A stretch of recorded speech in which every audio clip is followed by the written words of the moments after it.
Joining us from England, we've got IMMAF's Director of Development, Dr. Andrew Moshanov. Andrew, how are you doing this morning? Thank you very much. Everything good? Right Good day, good morning, everybody who's listening to us. Thank you very much for joining us. I have a set of questions to ask you about international mixed martial arts and the development of the sport. First question for you, sir. As IMMAF's Director of Development, tell us about your role and responsibilities. All right. My remit is quite broad. Everything you touch obviously relates to development. But our ultimate goal, of course, is to recognize this sport, amateur mixed martial arts. And for that, we're doing a number of things. We, of course, building a strong national federation is priority. It starts with development of a task force, which is normally coaches, officials, referees. Then we work closely with national sports authorities. We're trying to tap into their plans and strategies on the national level, taking obviously joint efforts with them in beating sometimes, for example, obesity, tackling crime, knives, engaging kids, keeping them off the streets. Every country has its own national strategy, which they would love to see the mainstream sports to help them to achieve. Actually, World Health Organization also recommends has a recommendation to make sure that the kids do 60 minutes at least of moderate physical activity every day. So again, that would be impossible to achieve only with the PE lesson in the school. There has to be some sport coming into play. So this is the kind of a complex task, but actually it's similar to any sport is doing. Any person in this position is doing in any sport is doing all the same. Actually, my previous job was in Samba, where I was doing absolutely similar things for a good number of years before we made this sport Olympic. The sport received the status of Olympic sport. But prior to that, yes, I was going around and brought to a shape, I would say, almost 30 new federations. But funny enough, my selling point was not selling point. My point of entry was MMA. In those days, let's say 15 years ago, 10, 15 years ago, very much we know that mixed martial arts was quite a gray area, I would say, in many places, pretty much unregulated. So I was just meeting these guys and saying, look, you're doing something great, which is really matching the discipline which exists in Sambo and called combat Sambo. Listen, it's just literally the same, just with the differences, the jacket. Why don't you try? And so this is the way how I got to see the mixed martial arts, how it was developed at those days, really on the ground in these clubs. As I say, for me, it was really very gray area. I understand that it's a great sport. My attitude to mixed martial art was always, obviously, always the same. I believe it's a logical evolution of all combat sports, and it definitely deserves to be the sport in its own right. So when I left Samba, completing the mission, obviously I started working on that project. Actually, I joined IMMAF for one reason. I saw that there is a leadership here, willing and capable to change the face of that sport. I mean, amateur mixed martial art. Draw the clear line between the professional shows and amateur sport with safe rules. And that's why I joined with excitement. I understand we can do it because we know how to do it. And we're working towards these goals. Now, you've mentioned some interesting things as far as the role of Sambo and how you were coming in and you saw, a lot of what was done on the combat Sambo side as very similar to mixed martial arts. And I guess we'll get into that. But also, I find it very interesting that you say that you found that mixed martial arts as the next logical evolution of the sport. I think that's a really interesting point. But I just want to put in context, you've got a very interesting background. You've got a 6th Dan in judo, a PhD in sports science, along with a diverse professional background in various combat sports, as you mentioned, with experience as a sports administrator, university lecturer, technical director, director of development, and national and international level coach, along with many high honors. Now, so that's a lot. That's a lifetime of work in martial arts and combat sports, and it's fascinating. I'd like to know. This is a two-part question for you, sir. How has your opinion of mixed martial arts and amateur mixed martial arts changed since you've joined IMMAF as director of development? I know you've kind of answered that there a minute or so ago, and a follow-up to that would be, what has been the most challenging aspect of your job and mandate as director of development? Let me start with the second part of this question. Let me take one step back. Again, my attitude to mixed martial art was always there. Yes, as you rightfully said, yeah, great that you agree with me. It's a logical evolution of all combat sports. Look at this from another perspective. Martial arts historically were mixed, and martial means military. Obviously, in these early days of this, skills started from weaponry. Then, you lose your weapon, you go into grappling, then boxing. When Olympic Games were revived, and these martial arts and disciplines took shape of a sport, it was always a challenge how to identify the winner. It was always about the rule set. If you prick your opponent with the sword, yes, of course, or with a spear, it's clear. You submit him, it's clear. Well, it's impossible to have a draw. Obviously, spectators need a winner. So what I'm trying to say, when these martial arts along that long way were developed into a sport, they fall into a little bit of a trap. First of all, they came up with a point scoring system, and then penalties deducting point. And look what happened to the martial art. This is my personal observation. I believe that martial arts turned into martial games.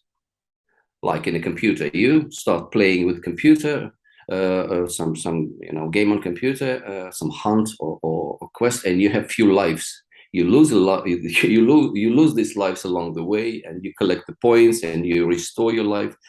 Now, whenever these penalty deduction points and point scoring system are in place, immediately too many tactics and crafty strategies appear immediately. And one of the strategies and tactics are, first of all, I would love to nullify your advantage. I will set you up to make a mistake, set you up into technical fault. And in many situations, in many sports, we see how this contest from purely technical becomes into penalty game. So take judo. These days, half of the score is penalties, because you can't do that, you can do this, you can do this. So when I looked at mixed martial arts, I was always fascinated. This, to me, remained the territory which is, free of all that odds. It's the most realistic scenarios. Well, of course, we need to maintain it and keep it safe, but that's what we managed to achieve due to the rules and referees of the highest qualification. Then I wouldn't say there are a few changes which happened already in amateur mixed martial art, but they're not all due to my involvement. I was part of the team who worked, who was setting the trends. I'm glad to say that. We were setting the trends, and we took all responsibility which trends we are setting. I'm glad when we start developing the youth amateur mixed martial art that we try by all means to avoid some mistakes which the other sports did in the past. For example, that story about whether we should have headshots for youth under 18 or whether we don't. So we insisted that we don't. And we categorically dismissed the proposal to have light contact or semi-contact because, I personally believe that it's fundamentally wrong. From the standpoint of biomechanics, it damages all your technique for future. It will take much time to reteach you, make the full strike when you learned just to stop it somewhere in the middle. Next, what does it mean light? I mean, in our coaching courses, interesting, I had to pick it up from there. In our coaching courses, we have this part. We are saying, guys, imagine the situation. Coach walks in the gym and says, "Okay, guys, it's a sparring. We go light." What does it mean? Nobody knows, and probably it's the worst thing the coach could pronounce or announce in the club. What is light? It's not a very clear criteria, and so we changing the face or shaping and tuning the amateur mixed martial arts. I think we managed to set that development in that direction, which we believe it's beneficial for the sport in the long term. And so far so good. Let's say we collecting the feedbacks from the coaches, and we're happy that looks like we set the right trend. So generally, I'm so glad with that the face of amateur mixed martial art has been changed once and forever. Once and forever. It's different. It is a sport, though of course it's a bit of a struggle to be recognized with these high institutions like Olympic Committee and GAIFs. It is a sport. It holds all the features of the sport. We highlight them, we improve them, we develop them. It's a new ethos here. It's a nice uniform, and it's nothing to do with professionals, which obviously holds slightly different image. Mm-hmm. We're distinct amateur, particularly youth sport, from professional shows. Right, and it's a global sport. It's a global sport, and it's practiced all over the world, and it's gaining popularity. It has gained popularity, and even in terms of youth development. I mean, you have an entire generation of combat sports fans from all over the world in the last 30, 20, 10 years of when you mention combat sports or fighting. The first thought that comes to mind is mixed martial arts. So I mean, it's gaining momentum. I think when we think of amateur mixed martial arts, and you mentioned that it's distinct from professional because of all the obvious reasons, all the rules that you guys have established over the years, and all the hard work and the milestones you've achieved. Now, here's a tough question for you in terms of forecasting and looking ahead. Where do you see the state of the sport of amateur mixed martial arts and its development at the international level in the next 2 to 6 years? Because you have an interesting perspective. You're working internationally with all these other stakeholders and so on. When you look ahead, what do you see in the next 2 to 6 years? Let me come back to the one of the parts of my remit, development of national task force. First of all, it's coaches, of course. Everything starts from a coach. Coach sets the direction. The athletes obviously go his way and either reinforce his misconceptions or flourish and become the great athletes. So coaches is everything. We launched the process of coach certification. There are hundreds of thousands of coaches working in mixed martial art around the globe, yes, but we want them to be certified. What does it mean?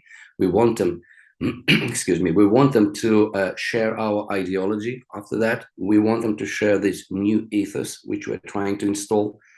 We want them to be on one page with us, fully assimilated, excuse me, with IMMAF vision and long-term agenda. So far, we have almost 1,500 certified coaches in the world. It's roughly from 100 national federations, which we have, it's roughly 10, 15 coaches per country. Which is not much, but we're looking to increase them, and that will increase exponentially.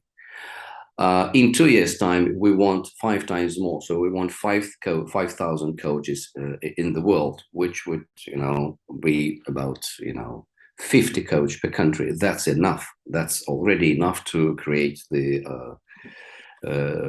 massive changes. In 5 years' time, will be 20 times more. So roughly 200 coaches per nation. I mean, certified, fully on board with our agenda, fully delivering our long-term plan and vision. Interesting fact that more than 50% of all the certified coaches so far have another qualification in 2 or more combat sports, other core sports, which means the guys are looking to pick up additional qualification, and that collaboration and cooperation with other core sports couldn't be stopped, no matter how protective other international federations act or behave. As for youth participation, we started Youth World Championship with 250 participants 3 years ago. Then we got 350. The last month we have almost 500 kids. It means in 2 years' time, youth MMA, amateur and mixed martial art will take over the world. We definitely will have continental championships from next year for kids, and it's only going to grow. It's only will be growing and growing. In terms of recognition of a sport, yes, I have no doubts it will be fully recognized as a sport in 2 years. So yeah, that's my prediction. That's part of my vision, and which we're working at. It's tough, I know. Actually, you asked me the question earlier. What is the most challenging aspect of my job? Right. I believe I didn't answer it. Multitasking and keeping in mind the big picture. That's for me always a bit of a struggle. I wake up and I try to detach from little things I was doing day before, or I was doing in particular nation or national federation, and try to see the big picture. Well, development is a certain progression anyway, which starts from, let's say, in any country with a group of enthusiasts set in a club, then appears the network of clubs, then inter-club events, then comes into play national sports authority. They may look at these guys and say, okay, guys, we support you, or sorry, not yet, because you have to prove us that you're a sport. And definition of the sport, which is presented by top organizations like Olympic Committee and GAIUS, a definition of a sport is something which has strong competition structure, which has youth appeal, and which has educational values. For me, as I said, it's a multitasking, because every country is different. In some countries, we need to tap into build a system to build in competition structure. They have everything else in place. For other countries, we focus on youth appeal, trying to train and educate their pool of youth coaches, and or a system in organizing the structure of some youth events.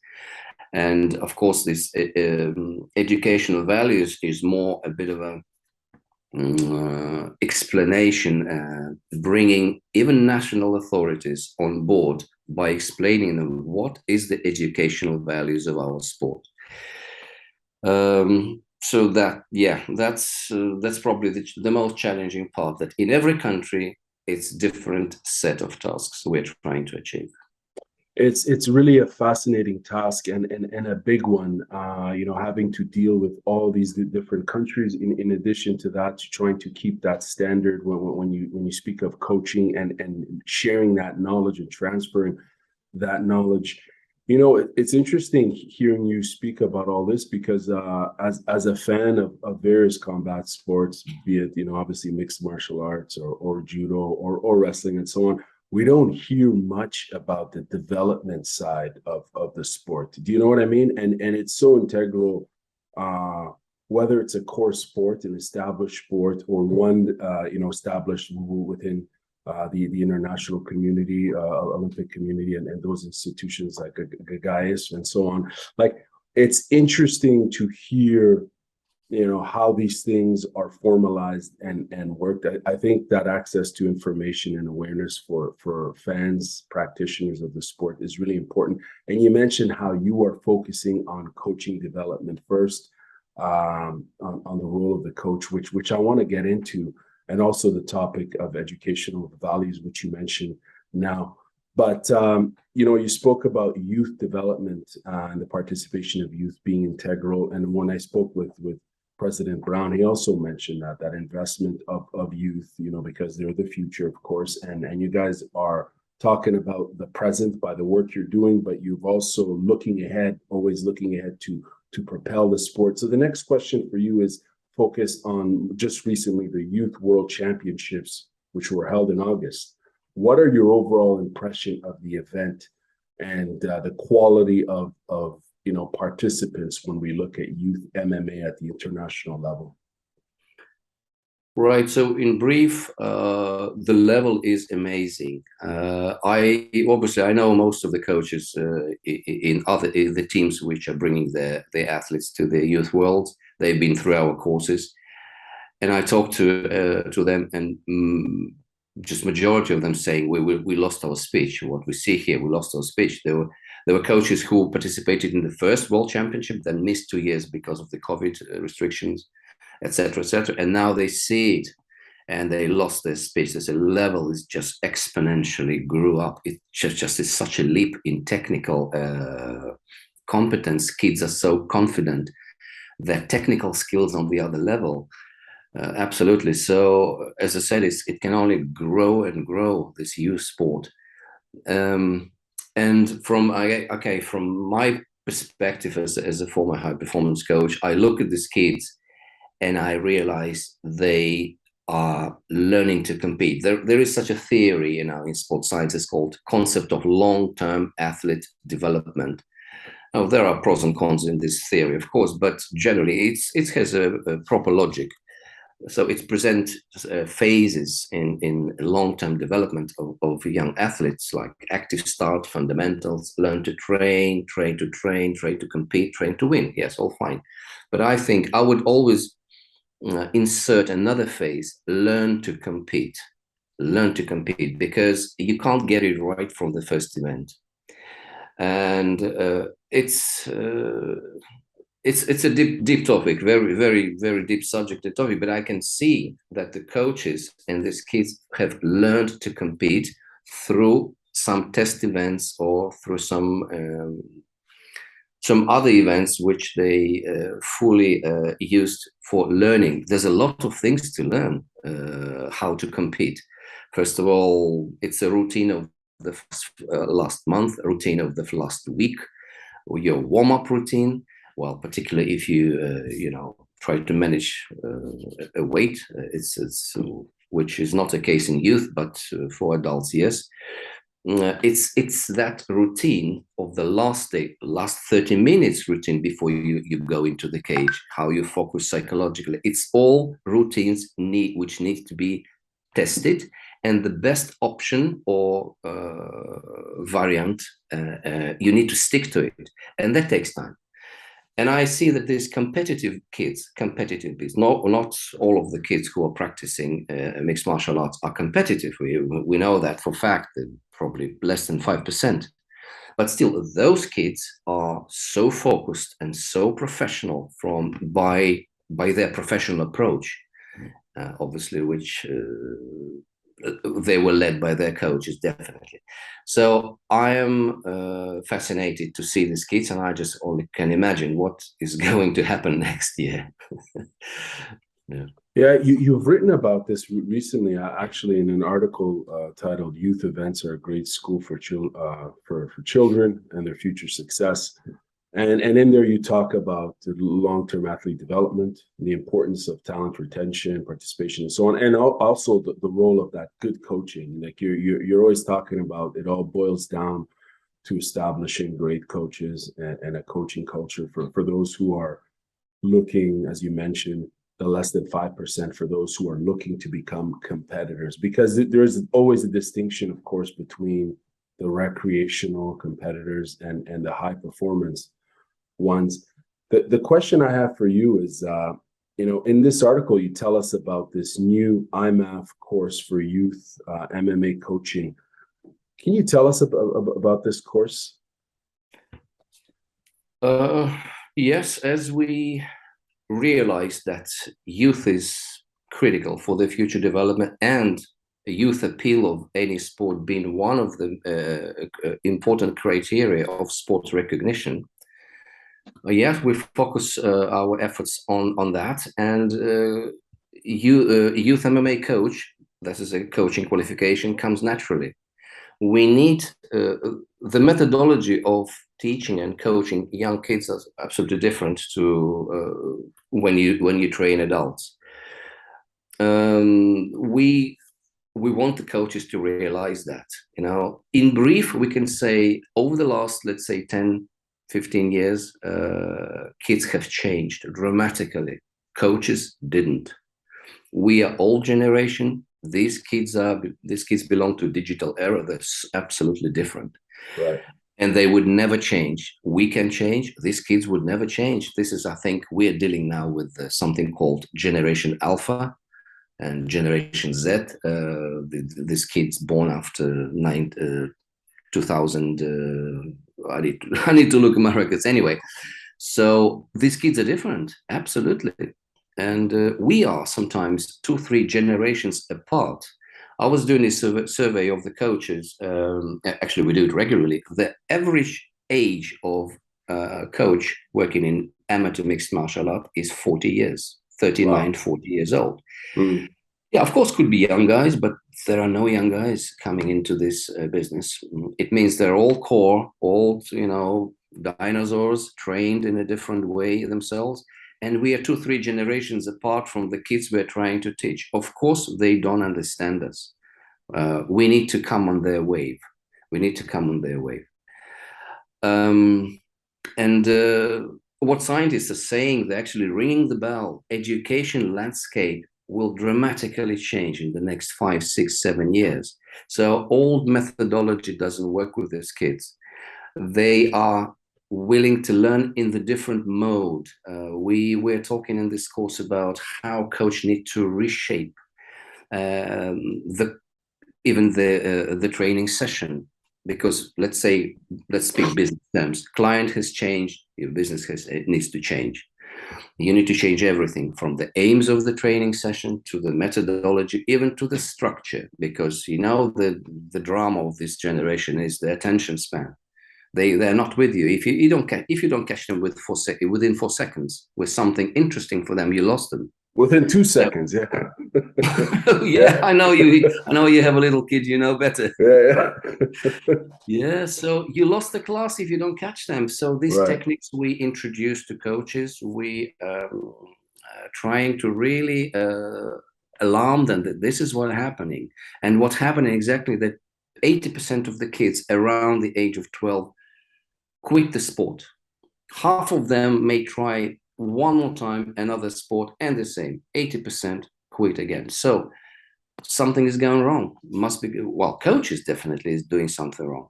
That's why in these courses we highlight, guys, your youth coach prepared to work with 3 pools of kids from, let's say, age of 5, and we have examples as younger and younger children are trying to be invited to mixed martial art clubs and groups.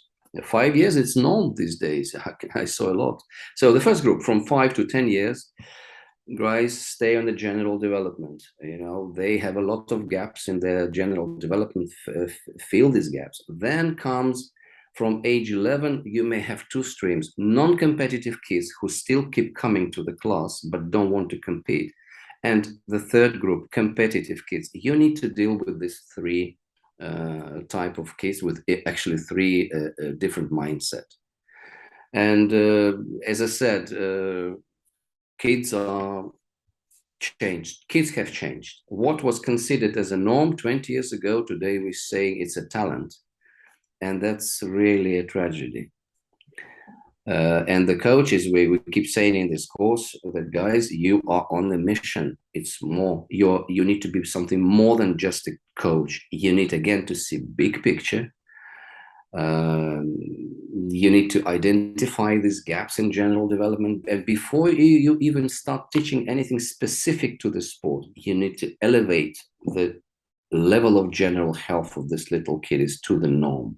Then you will be able to teach them something. That's why, by the way, there's no difference which sport, combat sport they're joining. First, 1, 2, sometimes 3 years of the program is all about filling the gaps in their general development, lifting up their movement literacy, filling the gaps, If I can ask just a quick follow-up on that, in your opinion, which from what you've seen, which country tends to do really well when it comes to that youth development side and the talent retention side? In your opinion, which country has a really good coaching culture and system? Because it's interesting that the talent retention for a lot of combat sports is an issue, as you mentioned, especially when you get into those the ages of 11, 12, 13. You see people drop out of sports. I was reading recently about, I believe it was wrestling, particularly on the when we look at gender and female wrestlers, when they get to that age, 11, 12, 13, some, for the most part, there's a problem with retaining them in the sport, be it puberty and so on, right? These are kids that are growing and developing, and there's different things at play, and really ensuring that they stay in the sport is a challenge. So in your opinion, and I know it's a tough, complex question to ask, which country is doing a really good job in retaining athletes in their sport, in mixed martial arts? Yes, tough question. Not small. We can have to take a few angles. Well, I feel it depends from condition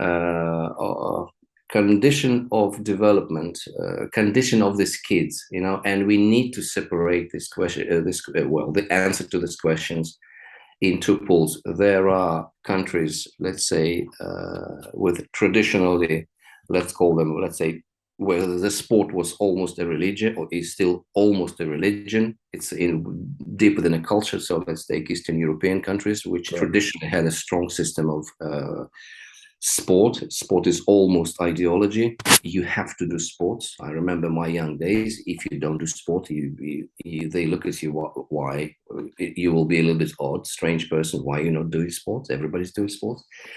But on the other hand, we have in other countries where the questions of retention in the sport and keeping kids engaged needs to be purely based on the system, on the coaching qualification and system. And honestly, I cannot highlight any country which is doing better than the others. I think we all struggle. We all struggle, and that's why we need to concentrate our efforts on changing the mindset of the coaches. It all comes from coach. As I said, kids will not change. We need to change our coaches and our methodology. Well, coming to these countries where the sport is inbred in the education, Tajikistan, for example. Recently, I was there. It's amazing. It's amazing. But again, it's a culture. It's a culture. Everybody wants to be strong. Dagestan, everybody wants to be strong. Africa, by the way, yes, I can say Zambia is doing amazingly great. But again, it's down to individual who set that direction for the federation. kids in Africa naturally strong. It's a raw talents there. All it takes is a good coaching and some chance. I would guess South America also. It's not easy at all to answer this kind of question. No, I totally hear you. I'm asking. It's a tough question to ask, but I appreciate your answer there. I just want to go back to your article. There's a quote that I found really interesting. The quote reads: "The recreational side of sport ought to have a strong system of rewards and recognize non-competitive progress. That is why IMMAF is consistently pushing for a grading system. So-called educational values of the sport are almost a buzzword in international sports." So the question here is, what are the criteria for grading and why grading at all? And after that, I'd like to know, do all combat sports have an educational value? And I know you mentioned this earlier. If so, why do some articulate and promote these educational values? Right. Okay. Again, educational values is one of the criteria of being a sport. Okay. If we are a sport, we do have it. So let me put it this way. Again, this pool of kids in a club scenario. The first competition, and little Johnny has lost. What can coach do? Coach can do a good job and motivate him, encourage him, and ask him to compete one more time. Well, or he can do a poor job and lose Johnny at this particular stage. As we're saying, around 11, 12 years old, first competition, their first time disappointing, and they're out. Coach can do a good job, remotivate Johnny, ask him, persuade him to compete again. Or what if Johnny lost again? What is on the offer? It's only one champion out of any pool of 10, 12, 15 kids or age group. The champion is only one. There is a silver medal, there are 2 bronze, but still, most of the guys are losing. They're left without any medal or place. So let me rephrase the question: what is on the offer for that journey? Well, coach has to be smart. He may say, this is your competitive experience, but your main achievement is we will recognize your progress in a non-competitive way. Again, 95% of the kids don't want to compete, and if we force them, we lose them, guaranteed. We can try, but we need to present that competition in slightly other perspective. This is your competitive experience, right? But your main growth in this sport is how you understand the technique. It's like first aid. You are not prepared to be the doctor full time, but you know how it works, when it comes to the situation, critical situation of life and death. That's why you take first aid course, for example. So there are 300 techniques on the list so far at the moment in our syllabus. They are composed in grades. There are semi-grades, 20 moves, 20 technical moves per grade. And if Johnny, in a way of technical examination, presents this technique in the manner which satisfies the coach, from the terms of biomechanics, from terms he understands of the best opportunity, when is this technique, it can be applied. Why not can we say that Johnny understands this sport? And that's his progress, and that's his next level. Actually, every combat sport is on this page, every. Taekwondo, Muay Thai, everybody has levels, and everybody, every sport, core sports, combat sport, present that progression to their non-competitive children. Otherwise, we will lose. So, Andre, you've traveled all over the world, sharing, teaching, listening, and engaging with MMA coaches, athletes, and supporters. From a sports development perspective, what are some of the opportunities for amateur mixed martial arts development, and what are some of the challenges to that development? Right. I would start with challenges. We struggle with budget. If we have all money in the world, I know what we will be doing. We will be investing. We will be investing in some countries which cannot afford. that development. I mean, why karate was so popular and so quickly spread, taekwondo was so, it took over the world at some stage in several years, because not much of equipment is needed, you know. When it comes, let's say, to judo, you need mats. That's immediately the next level of investment. When it comes to mixed martial arts, even more, because you need a cage, you need also matted area. So this is one of the challenges. Talents are there. Talents, as I said, Africa is full of talents. South America, full of talents. It's not only these areas. Everywhere is a talent. And wherever this talent is lucky to have all these components come together, training opportunities, good coaches, and support, they explode. They start to flourish. Again, another I would mention critical point is understanding on the national level, understanding on the level of a national sports authority. Sometimes there are examples of many countries which are doing great job on their level. It's a perfect national federation in perfect shape, great coaches, but there's a stumbling block there somewhere up.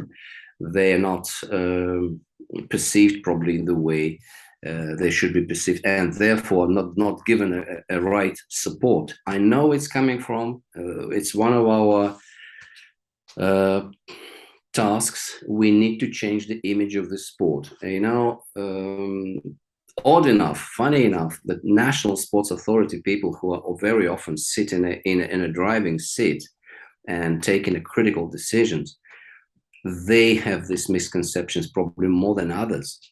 That oh no, MMA is something, no, don't tell me that. It's something, you know, we don't want to listen, because their image was wrong for many years. We know this sport was built, you know, upside down. It started with professional show. Not to say nothing wrong about professional part of any sport, but I respect it's a full athleticism there. It's a show based, not on some, you know, fake scenario or some funny moves. It's a real athleticism.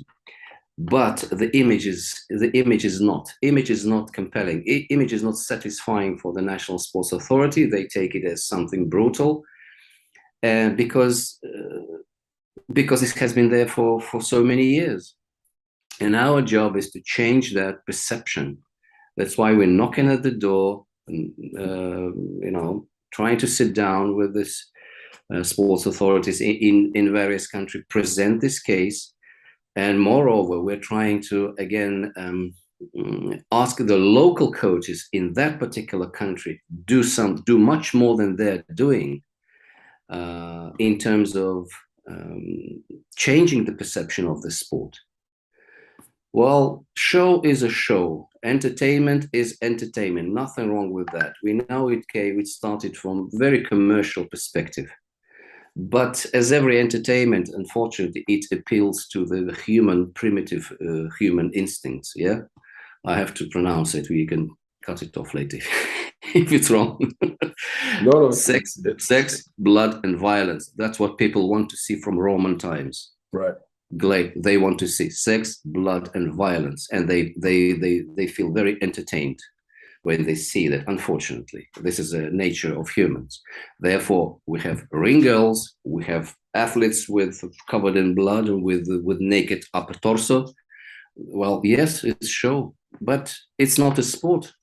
The National Sports Authority want to see, and particularly they don't want youth to be part of that. That's why, as I said, we changed ethos. We changed the whole ethos of amateur mixed martial arts in IMMAF. We had a massive, numerous discussions on that. Therefore, we have nice uniform. We have, you know, no trash talk, nothing of that. No jumping on a cage. It's a pure sportsmanship and athleticism that we want to highlight and elevate. I think this is the only way to promote this sport and to break into these offices and present our case and persuade them and bring them on our side. So this is probably the challenge we're facing. And very, very interesting. I do want to follow up on that, but what are some of the opportunities for amateur, international amateur mixed martial arts? You mentioned the challenges, but if you could highlight some of the opportunities. The opportunities, again, when we present ourselves in the right manner, opportunities will open immediately for that. For example, we have a great example, Kazakhstan. Kazakhstan is one, I think, probably the only country which received the mandate from Ministry of Sport to develop and amateur and professional sport of mixed martial art. This is a dream. This is the dream, because they presented their case so smart in such a smart way. But guys, yes, it's a gray area. It was for ages and ages unregulated. Let us, amateur federation, which is built on the principles of sport, of international sport, which you all recognize, let us govern professional sport as well, which means that we are going to bring there our safety protocol. We're going to bring there our certified referees, our certified coaches. All you guys in this national sports authority need to do is establish the license fee for them. That's it, and the job done. So this is the opportunity that country fully explored and achieved. But in an ideal world, yes, I believe that should be like that. The amateur sport, obviously, is receiving the mandate from Ministry of Sport to govern and promote and develop this sport in this country, need to take full responsibility, including professional sport. Then and professional sport is the full pyramid. So when the amateurs can, obviously, sooner or later, or at some stage where they're fit, they can join professional side of a sport and make it kind of an income for themselves. In the meantime, mixed martial arts is probably the only combat sport which has this full pyramid, starting from youth, amateur, with the professionals at the top of this pyramid. And that is a really unique situation. That's a really unique situation. When, let me repeat, when this is presented to the Ministry of Sport, they, I don't see the reason why they should immediately approve and support that sport in the country. And that, for me, is the biggest opportunity to explore that avenue rather than anything else. Of course, as I said earlier, we can, help tap into national agenda. Yes, our sport also helps some national, local, long-term strategies, beating obesity, beating crime. Yes, we can, and we do. And we have a lot of examples how different federations bring their contribution to that particular part of the sport in the country. So opportunities is there, but again, in every country they are so different. Right. So that's another round of multitasking, but it's there. Yeah, for sure. No, absolutely. We can only imagine as to how complex that is, going from country A, B, C, and so on. But speaking of which, you mentioned Kazakhstan as a really good example as far as amateur mixed martial arts development. Are there any other countries that you can highlight that are really making an effort in solidifying the sport in their country? Sure. I'm following closely Saudi Arabia, for example. We already did 3 courses there, 2 coaching courses, one for males and one coaching course for females.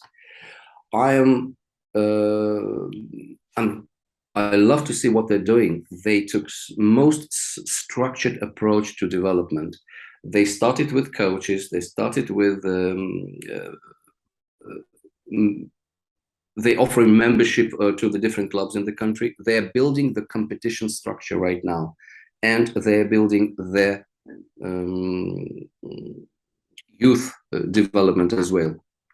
So they divided the country in 4 zones, like in National Hockey League, east, west, north, south. They organize various events between the zones. So they're putting in place competition structure. One of the first criteria of the recognized sports. Second, youth. They are all focused on youth. Actually, they had a massive success at this Youth World Championship. They got their first gold medal. It's amazing.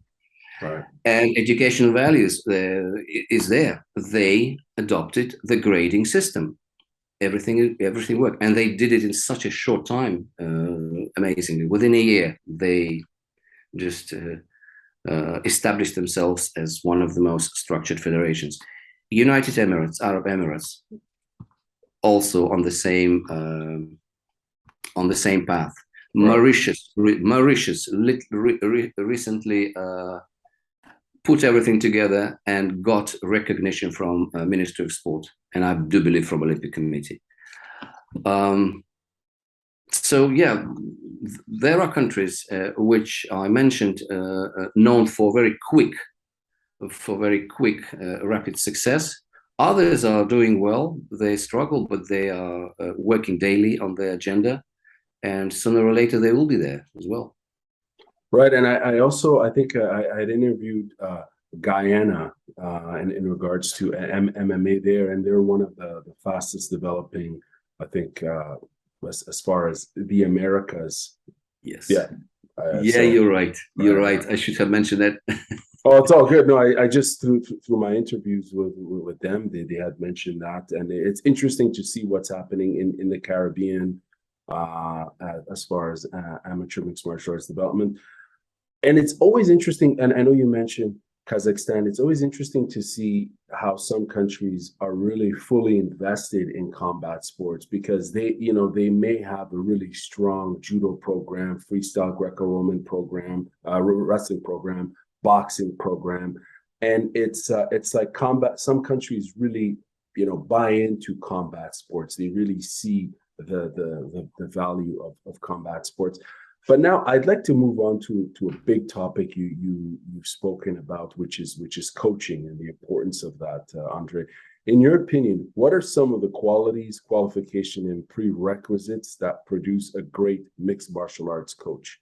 Also, if possible, can you give us a general summary of the different profiles and types of individuals that are currently coaching in MMA? I know you mentioned some already, but I'm just curious to know, in terms of combat sports background, level of education in sports sciences and related fields, and interest in continuous professional development. If you could give us that sort of perspective. Right. Yeah, that data is critical to know, and that's why we are after that data.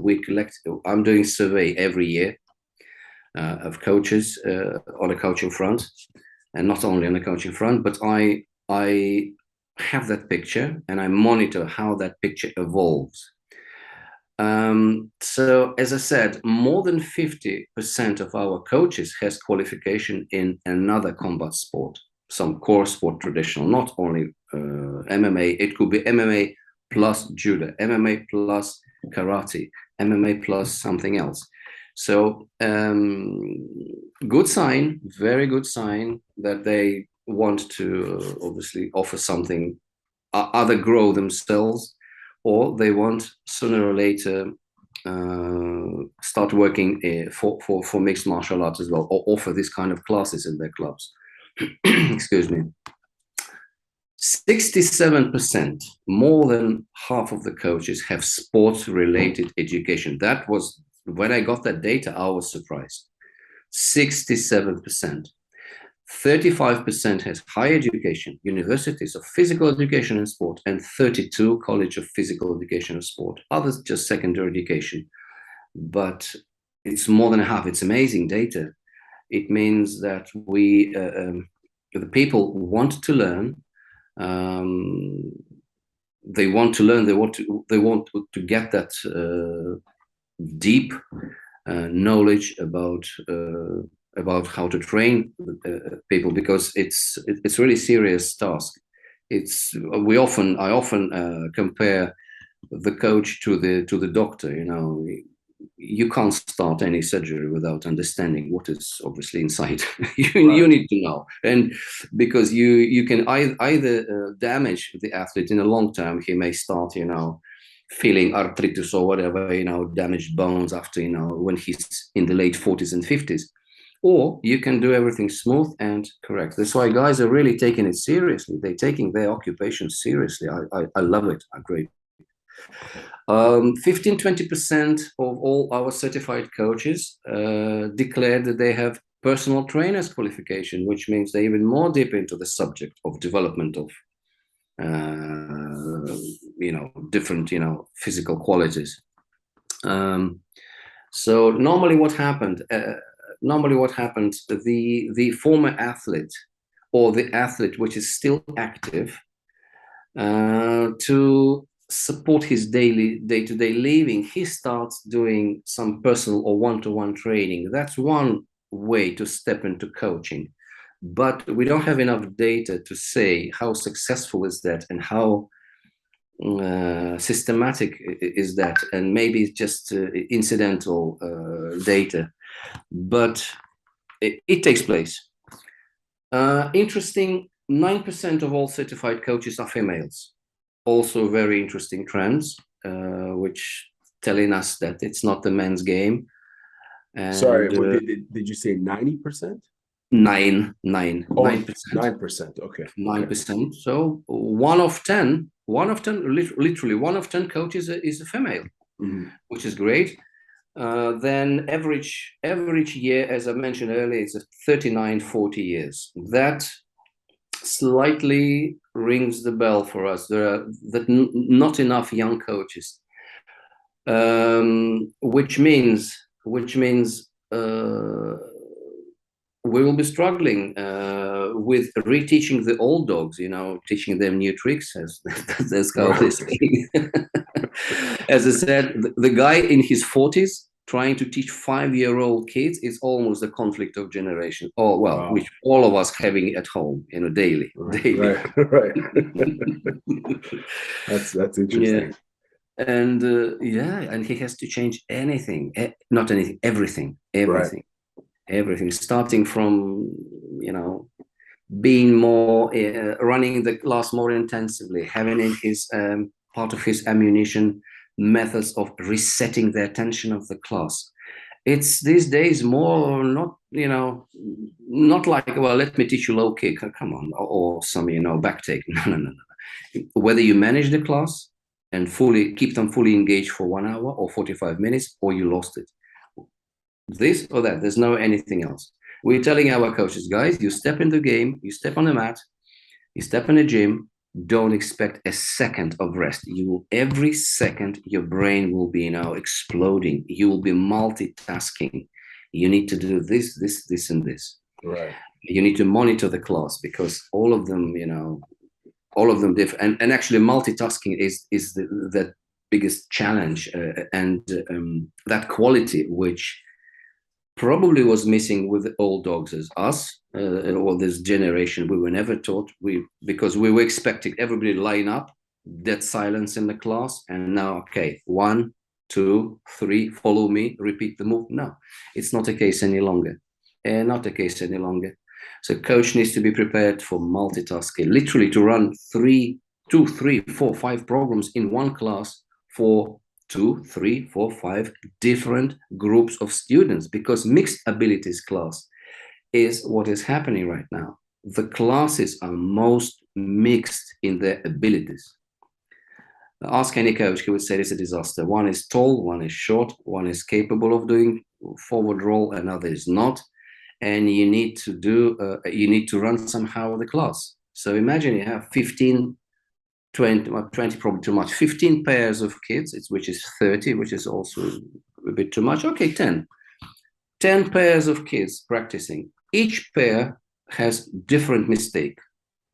You ask them to do some exercise or some technique, and now in front of you, 10 different mistakes. You need to see them, and you need to start walking around the gym, address everyone in a most short, informative, and sharp instruction, not turn it into a talk show. Otherwise, you lose the class. Right. So you need to say, you have 2 seconds to say what you want to say to this kid. For example, well, watch the balance on the rear leg, move to another one. You screen them, you identify mistake, you need to formulate what instructions, you need to spit it out. You move to the other. It's a multitasking. It's a burning. It's a burning from inside. This work, it really burns from inside. But that's how we need to, how the coaches work these days, at least with youth, at least with youth. Of course, there are some other complications and tasks when you start working on the high performance level, but majority of the coaches works on that level. So I do believe that is a quality of being able for multitasking, and of course is important or critical, and of course the ability to see the big picture. You need to immediately, as you scan the pair of kids, you need to identify the mistake, retrospectively come back to the point when that mistake when that biomechanical error appeared, how he picked it up, why, suggest the exercise, and move on. It's a task. It's a hell of a task. For sure. No, and you know, the role of the coach, as you were mentioning, is integral to the development of the athlete. So there's so much at stake, right? And as you mentioned, there could be 20, 30 athletes in the class, each one of them almost needing that personalized coaching, whereas the coach has to kind of focus on everyone. It's interesting because I just want to make a quick opinion here, observation. In the topic of professional development in coaching is not something, or continuous professional development is not something we hear much about as fans of combat sports. Like that continuous learning that a coach needs. And I'm speaking, be it recreational or professional. We don't hear a lot about that. It's almost like the focus is always on the athlete, but there's a whole, quote unquote, support staff around the development of the athlete. And it starts with the coach and their willingness to continuously learn. And, in this interview here, what I'm hearing is that, there are many challenges for coaches in all combat sports, in all sports, quite frankly. But as we're speaking about, amateur MMA, investing in education is key, right, to the development of one's coaching style, and also the development of the students, be it recreational, young, or high performance. I'm curious, as someone who's been involved in combat sports for quite some time, and you've coached internationally in judo for 2 countries. What's the best coaching advice you've ever been given or learned through your own coaching experience? Yeah, I've got a few great advices, but let me answer. Let me mention what you just asked. We do have the system of revalidation. We insist on continuous professional development. And all our coaching licenses and certificated given to certified coaches are valid for 2 years. Then they need to take a refresher course, nice, which is sometimes online, which takes 30 minutes of their time, an hour time, but it's a gem of all latest trends. Sometimes it could be a video example or whatever, but we keep them on that path. We want them to recognize that their skills need to be refreshed. Right. We have that in place, which I'm glad it's another achievement IMMAF has done, comparing probably to the other sports. As for advice, yeah, I was obviously given a few advices, but the one which stick to me forever was my coach told me once when I started. When my athletes grew from beginners recreation into high performance as well. So he told me, remember, athlete is a pencil. Think of him as a pencil and think carefully each time you want to sharpen that pencil. because the day will come, the pencil will be very small, and you won't be able to sharpen it any longer. So I still keep thinking about it, what he really meant. Now it almost sounds like some Buddhist wisdom, but some Zen Buddhism, yeah. Yeah, but exactly, I got him. I got him one day, and I realized, yes, we all have our limits. Athletes even more. So when it comes, the real meaning of this phrase is, coach needs to be caring.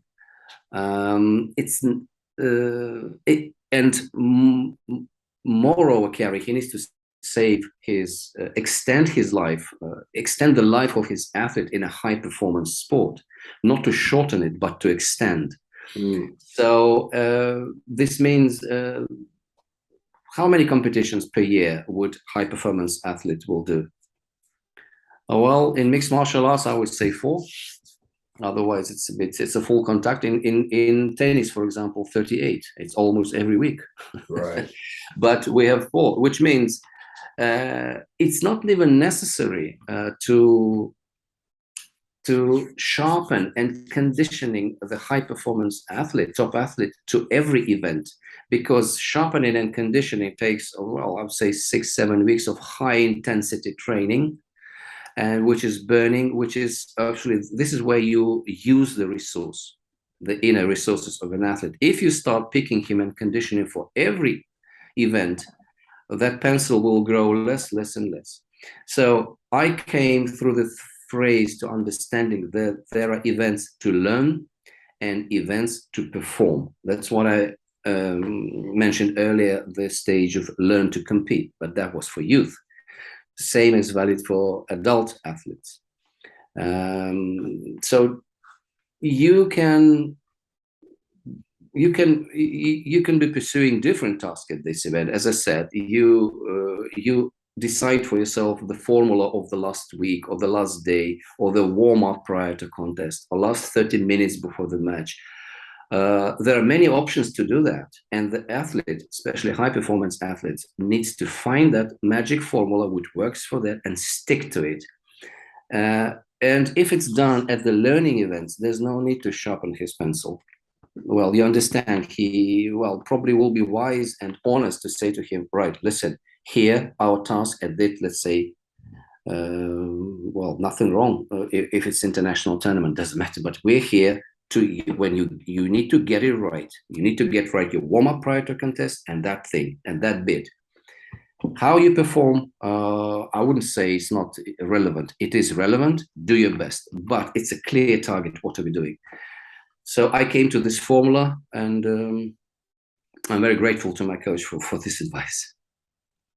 Very interesting, because it seems that there's almost this maybe a generational way of thinking that you have to work harder, train harder, and as you mentioned, like it's almost like a pressure cooker system of high performance and competing as much as you can, but that sharpens the pencil until there's literally nothing left, and it leads potentially the high attrition rate in terms of injuries and so on if you're competing so much. But that's a very interesting analogy. I do appreciate that, and I'm gonna be doing some Zen meditation about that, because it's I love analogies like that. Next question for you is, I'm just wondering, from a sports science perspective, what, in your opinion, when you look at the core combat sports, speaking about Olympic sports, boxing, freestyle, Greco-Roman wrestling, Taekwondo, and Judo, which one of these are the most physically and psychologically demanding and overall taxing, in your opinion, if you were to do a comparative analysis of all of these core sports? For me, sport is always about biomechanics. Every technique has its own biomechanics. So I would say the combat sport which has the closest biomechanical structure of the core movements is probably will be combat sambo, wrestling, and boxing in the descending order. That's why we were so concerned about this bringing or not bringing in semi-contact or light contact, because it's affects biomechanic, or you have it or you don't have it. It's a long and exhausting way to reteach somebody at the age of whenever, 18 especially. That's why my prime considerations is always biomechanic, and a lot of biomechanics takes a lot of part in our coach education courses, because what is it a coach seeing mistake or doesn't see mistake? It's biomechanic. He sees or he doesn't see it. That's it. So it's all about that. Physiologically, if biomechanics is right, I don't think physiologically we can train anybody. Really, we can train anybody, because there are many systems how to top up his conditioning. That's doable. But if his biomechanic is wrong, sorry, he would be struggling to against a very skillful opponent, definitely. Psychologically, that's for me all about mindset. All about mindset. A very broad topic you mentioned, psychologically, who is closest to mixed martial arts. I think, again, it's all about mindset. Look at the NBA or National Hockey League. The guys can score in the last second. They can score, they go for it, regardless of overall situation in the match. They go for it. Same as our guys in mixed martial art. It's how to develop the psychology of a winner. It's a very long process. It has to be meticulously structured.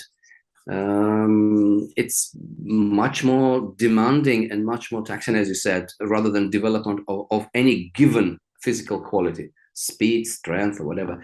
We know, give a good coach, conditioning coach, 21 days, 3 weeks, and you will see improvement in speed or strength or endurance, whatever your task is. In 6 weeks, definitely, you will get the serious, significant gains, right?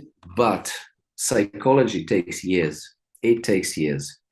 It should start with the right environment, and it should be the last phase of psychological training also needs to be very meticulously planned. We know that at that end, at the last end, there are a lot of programs on development of special techniques, how to keep focus on the technique, how not to be distracted by other things. TCUP, so-called T, it's abbreviation, mnemonic TCUP, TCUP, Think Correctly Under the Pressure, one of the programs which I came across in my days, TCUP. Yeah. So there's a lot of techniques when you start working, but before you have to have a base. And the base of good psychology of winner, I think, is his confidence. And his confidence is built by way of introducing him to the losses. So sometimes somebody asked me, what's the value of the sport? And I said, or I came to that understanding myself.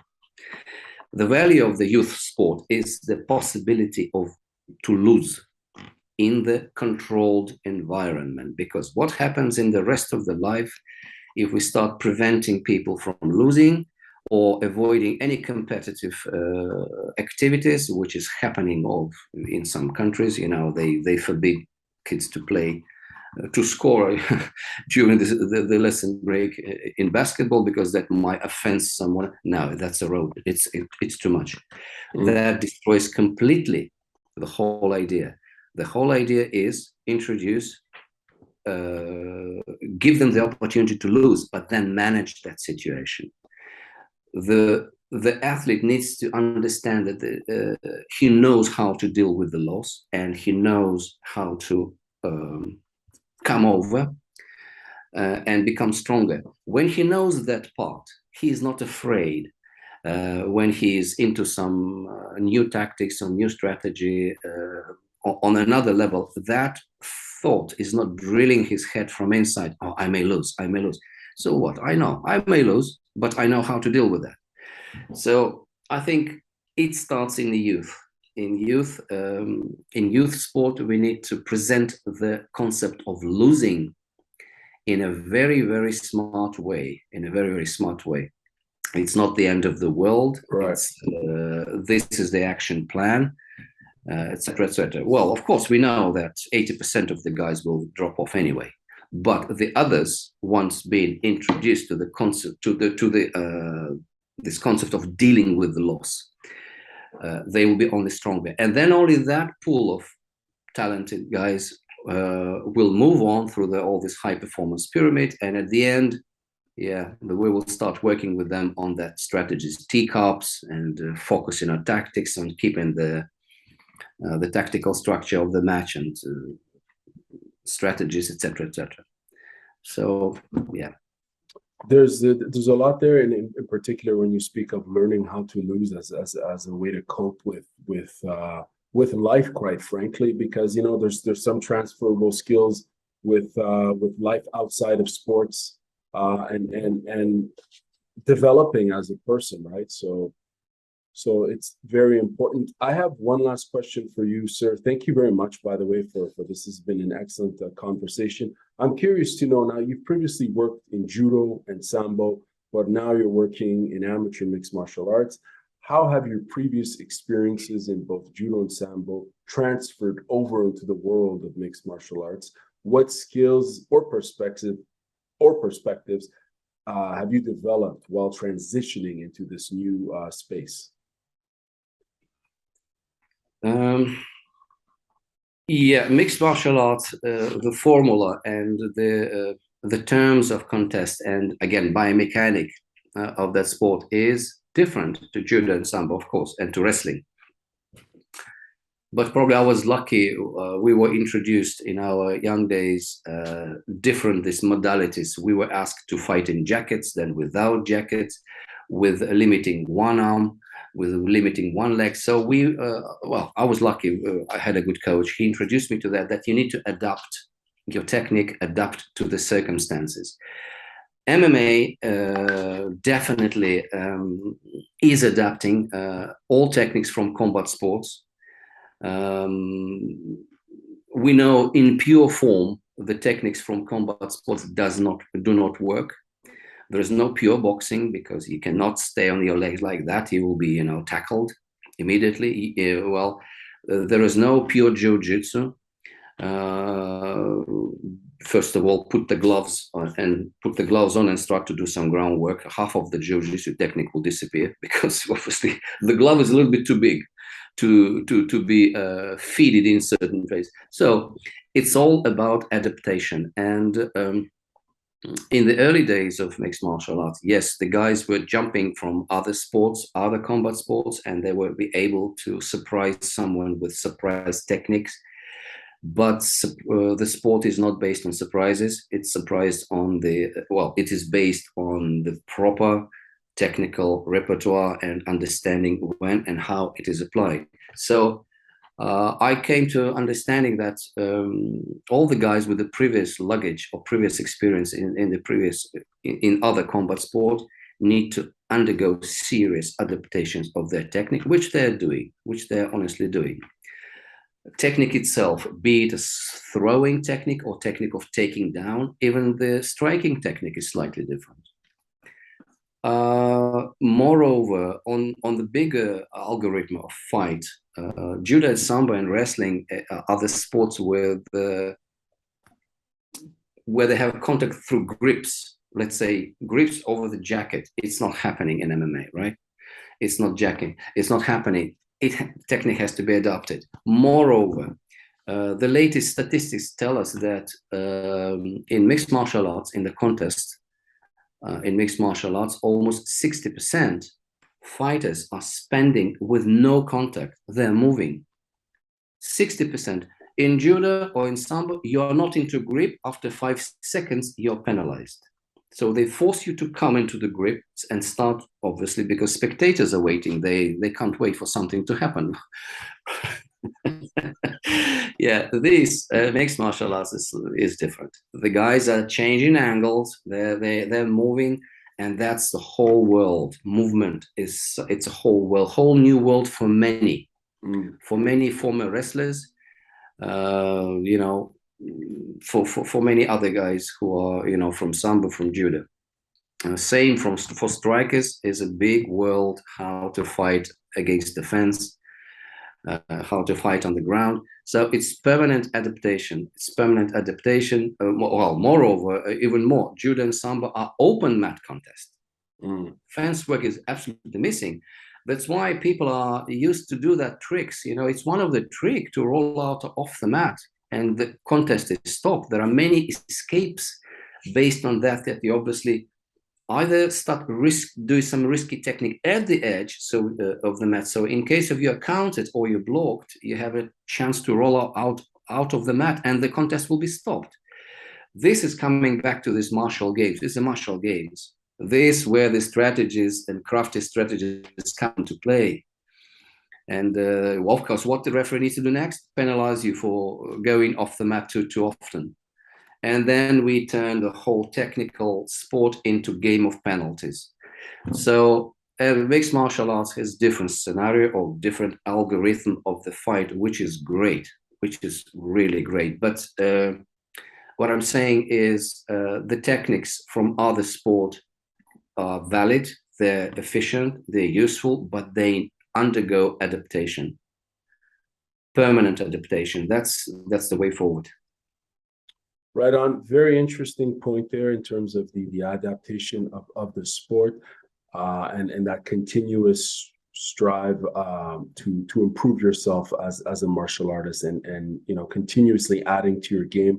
I want to thank you very much for your time. This has been a really interesting conversation. I've learned a lot, and I'm hoping to interview you again in the future, obviously, because you have experience in other sports that I'm interested in, judo, sambo, and so on. So hopefully we can have that conversation. Have yourself a wonderful day, and thank you very much. Thank you very much for listening to me. Apologies for my stuttering English. It's no, not my native language. Your English is better than mine. I was the one that was stuttering and so on. So thank you very much, sir. Have a wonderful day. Thank you. Thank you.